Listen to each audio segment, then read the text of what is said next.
All right, well, I guess first things first. You know, you had the ball. I think it was like 14 seconds left. You go down.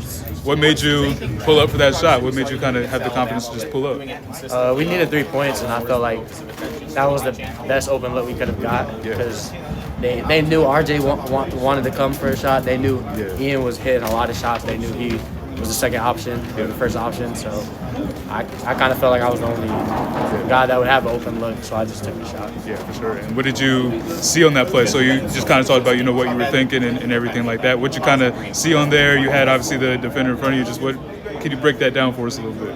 Yeah, I kind of wasn't I kind of wasn't just thinking too much. I just had the ball in my hands. I knew it was about like 6 seconds left.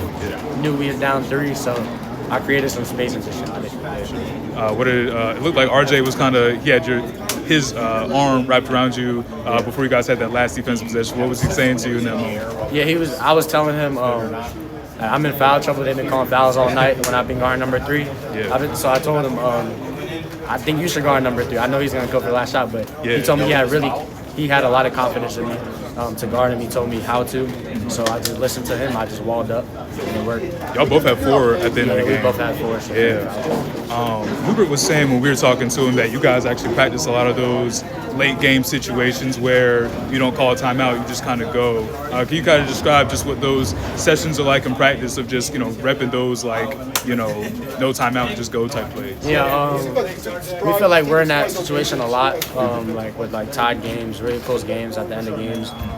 So coach tried to prepare us as much as possible, and we have a couple calls that we have, and we just ran those at the end.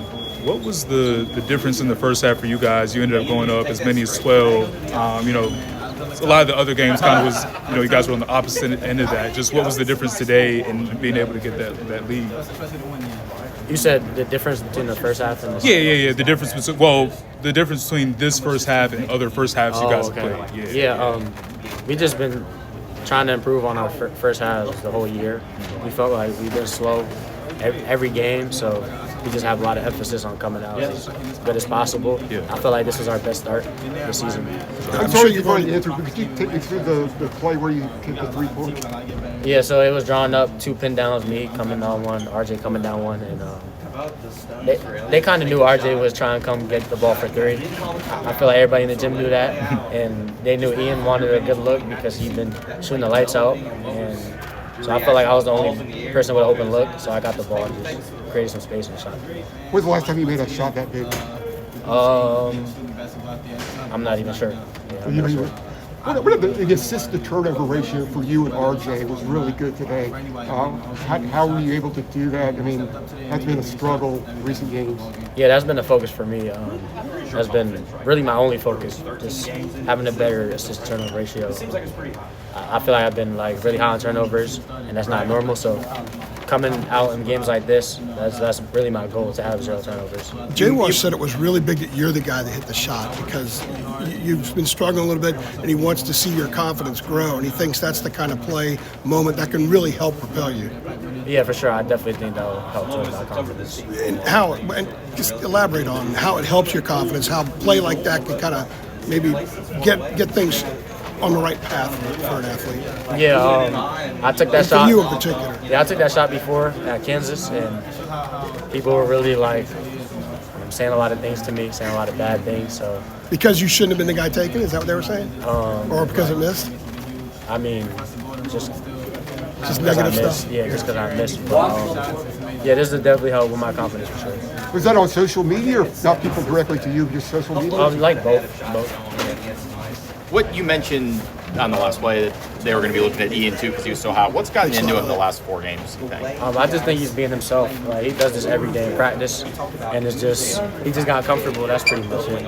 What were you in the first half? You guys at times they were taking the ball out of RJ's hands.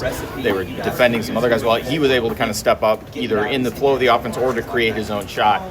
Is that what he does in practice, or was this sort of him taking over in a way that he hasn't? Yeah, for sure. It happens every day in practice. He's just a really talented scorer. He can score all 3 levels, and it's really hard to guard. So we just tell him to be aggressive. We want him to shoot all the shots he takes. We want him to shoot more than he does. So, yeah. You mentioned Kansas. You guys have been in so many close games. How does it feel to kind of have the positive reinforcement of getting it across the line at the end? Yeah, I feel like we've been playing better down the stretch in close games because we've been through it so much. We've been through a lot of games where we're either like up 4 with 3 minutes left, down 2 with 3 minutes left. So we watched a lot of film, and I feel like we're really experienced and we know what we want to do and what we don't want to do down those stretches. A lot of players shut down social media during the season, but you monitor it the whole way, good and bad? Like I be on Instagram, but like I shut down Twitter and everything else. But you still saw the comments, you said. Was that Instagram?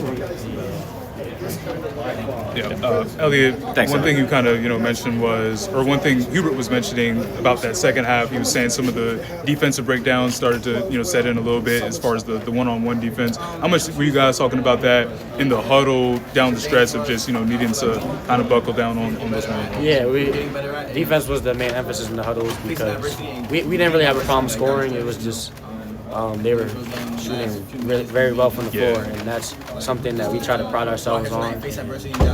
It wasn't like none of their actions that was killing us. It was just one-on-one defense. So we were just telling each other to take pride on defense.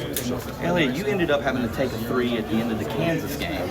I know this was a different situation, but what did you feel like worked out this time to make it happen for you guys, whereas that was a little bit of a jumble? It was kind of the same spot on the floor a little bit, but you had the one-on-one coverage. Like, what did you think worked out this time for it to go in? I just shot a better shot. Like, that's pretty much it. Like, the last one was short. I knew. I literally been in that position in Kansas. I feel like it was the same exact. It was pretty much the same exact play. So, yeah. That's what I was kind of thinking when it was unfolding a little bit. When you got 41 on you, I don't know if that was a switch or not. I have to go back and look at it. But it was? Yeah. Did you feel confident knowing he might not be able to keep up with you? Yeah, I definitely felt confident that I could get the shot off. People haven't been really guarding me, so like very tightly for me not to be able to get a shot off. So I always feel comfortable being able to get a shot off. Were you surprised that they called the foul at all? I mean, it was really loud. I didn't know if I heard a whistle. But yeah, I was a little bit surprised because I was surprised. The way, I'm sorry to keep firing them off here, but so RJ had 7 assists today, and it looked like he was talking about that he had talked to like Marcus Page and some guys, and they were saying like, look, if they're going to double you on these ball screens, just use your gravity to pull them and get rid of the ball. Like, do you maybe see that as a way you all can play moving forward to try to solve some of these, the way they are playing him? You see what I'm saying? You think that can be a recipe for you guys? Yeah, I definitely think that would be helpful for us because they're literally double teaming him off every screen. So when he can get the ball out of his hands and into the big, it'll help us a lot. And if he continues to do that, it'll help us a lot. Like he has 7 assists. That was really good for us. Yeah. Elliot, what was that locker room like for you personally? Having made the shot, who were the main guys that kind of went over and mobbed you, so to speak? After you... It was like everybody that was like throwing water on me. I told them, you don't have to do that. I didn't really want to be drowned. But yeah, they were all really happy for me. They were telling me, they were just happy for me and telling me that was a get back from Kansas.